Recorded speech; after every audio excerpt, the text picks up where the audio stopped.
पे तकी कर देता हूं, दिल लगा के बोलो सुभान अल्लाह। भाई हुसैन से अच्छी बात क्या होगी।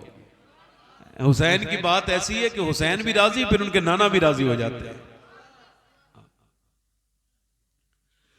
दीने मोहम्मदी का उजाला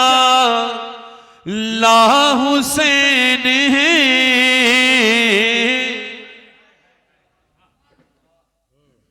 दीने मोहम्मदी का उजाला हुसैन है, दीने मोहम्मदी का, दीने मोहम्मदी का उजाला हुसैन है, दीने मोहम्मदी का उजाला हुसैन है, और मेरे रसूल पाक का प्यारा हुसैन है। और जिसने कुचल के रख दिया तख्ते यजीद को, जिसने कुचल के रख दिया तख्ते यजीद को, अरे शेर खुदा के घर का वो बेटा हुसैन है, शेरे खुदा के घर का वो बेटा कहो, बेटा हुसैन। और ये शेर समाप्त करें। अभी तक आपने किसी भी यजीदी को ये कहते नहीं देखा होगा मैं यजीदी हूं। यजीदी कभी खुल के कहता नहीं और हुसैनी कभी छुपाता नहीं। उसके भी उस यजीद को अपना न कह सके, उसके भी उस यजीद को अपना न कह सके, और दुनिया ये कह रही है हमारा हुसैन। आखिरी शेर पढ़ देता हूं, दिल लगा के बोलो।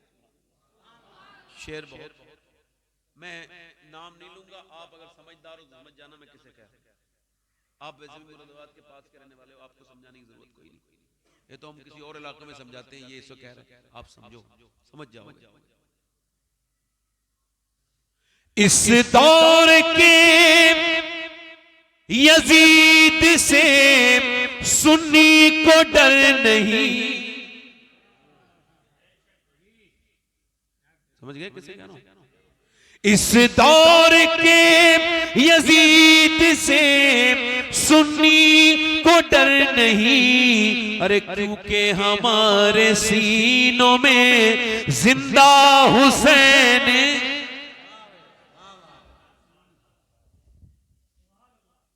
अल्लाह ताला आपको सलाम। मैं अपनी तकलीफ शुरू, ये कलाम भी मेरे ही, अगर मैं मक्ता नहीं पढ़ूं तब भी मेरे ही। कुछ लोग मेरा कलाम पढ़ते मक्ता नहीं पढ़ते मगर कलाम पढ़ते, ऐसे कलाम ये मेरे ही। और मैंने जो शायरी, अल्लाह का शुक्र है मेरे कलाम में अल्लाह पसंद है। एक कबूतर का जिक्र मिलता है, जब नमरूद ने नारे नमरूद का जिक्र आपने सुना होगा, उसने आग लगाई थी, तो एक कबूतर दूर से अपनी चोंच में पानी भर के ऊपर जाता था, जहां से उसको वो लौ न लगे, क्योंकि बहुत दूर से वो पकड़ रही थी आग, और वहां से वो एक कतरा टपकाता था, फिर वापस जाता था, फिर पानी भर के लाता, ऊंची उड़ान भरता था, फिर कतरा।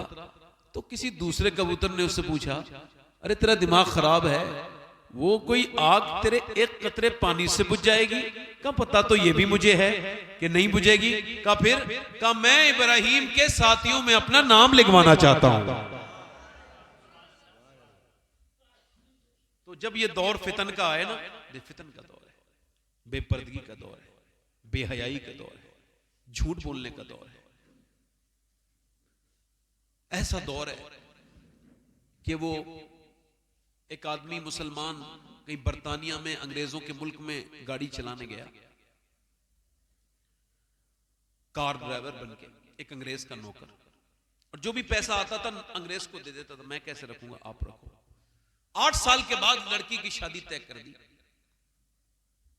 फिर जब जाने लगा तो उसने कहा पैसे, कब मेरे पास तो तुम्हारा कुछ भी नहीं है। अंग्रेज बदल गया, नियत बदल गई। कहने लगा अब मैं मर जाऊंगा, मेरी बच्ची की शादी मैंने तय कर दी है। कहने लगा मेरे पास तेरा पैसा ही कोई नहीं। उसके रिश्तेदारों से मिला नहीं मिले, उसके दोस्तों से मिला नहीं मिले। किसी ने कहा अंग्रेज सिर्फ पादरी की बात नहीं लौटते। जब पादरी के पास चला, पादरी के पास गया, कहने लगा मेरे पैसे हैं फला ईसाई पर। उसने बुलाओ, जब बुलाया, क्या तेरे ऊपर इसके पैसे हैं? अब ये देखो आप अपने इमामों को कितना मानते हो और ईसाई अपने इमामों को कितना मानते हैं, ये समझो आप बात। हमारे यहां इमाम की कोई बात मानता? अगर आपने इमामों को माना होता खुदा की कसम, तो आपके घरों के फैसले थानों में बैठ के नहीं हो रहे होते, बल्कि मदरसे के चौक में बैठ के हो रहे होते।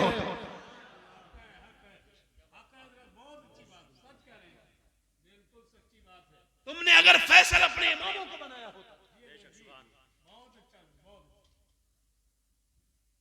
अंग्रेज ने कहा क्या तेरे ऊपर पैसे हैं? उसने कहा हाँ फादर हैं। तो उसने एक ही जुमला कहा, उसने एकदम पैसे निकाल के दे दिए। सुनो जुमला सुनो, अभी कुछ दिनों पहले की बात है। उसने कहा तेरे पास पैसे कहां?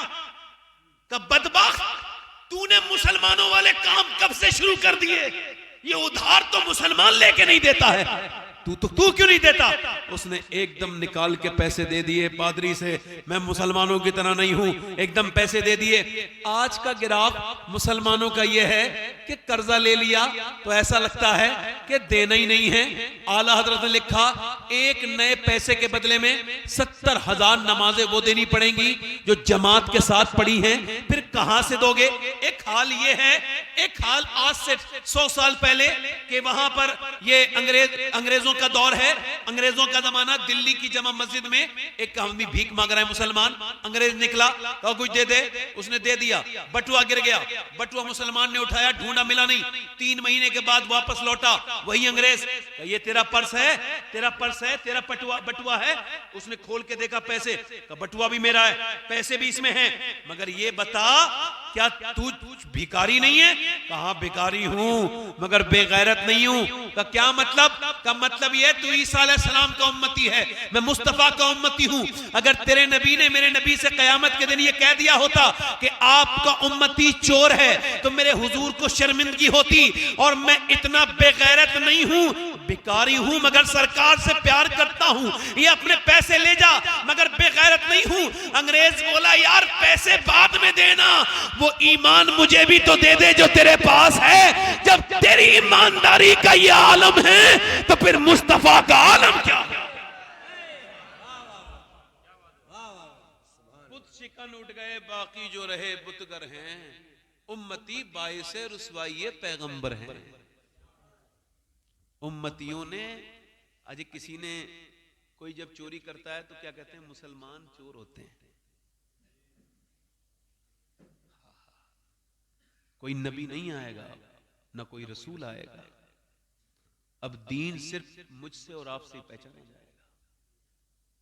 अगर किसी नेक आदमी को उसने देख लिया गैर मुस्लिम ने, तो वो यही कहेगा कि जब ये नेक मुसलमान इतना नेक है तो इसका मजहब कितना अच्छा होगा। और जब तुम किसी की बेईमानी करोगे गैर मुस्लिम की, तो वो ये नहीं कहेगा कि मुसलमान एक आदमी ने, वो कहता मुसलमान होते ही ऐसे। तो पहला अहद आज से ये कर लो कि इंशाअल्लाह आज से वो काम करेंगे जिससे अल्लाह भी राजी होगा, उसका रसूल भी इंशाअल्लाह। लोग आ रहे हैं माशाअल्लाह, 1 बजे भी रात का। हमारे शायर साहब ने बड़ा अच्छा पढ़ा होगा, मैं भी 2-3 शेर पढ़ दूं, माशाअल्लाह इजाजत। नहीं मैं आपका खादिम हूं, मैं आपका खादिम। मैं इस महफिल में कहता हूं कि मैं हर सुन्नी का खादिम हूं। 2 जहां में अल्लाह ताला आपका खादिम बनाए हुजूर के उम्मतियों को। 2-3 शेर पढ़ दूं, इमाम हुसैन की शान में पढ़ूं, दिल लगा के बोलो ना सुभान अल्लाह। आपने तो इमाम हुसैन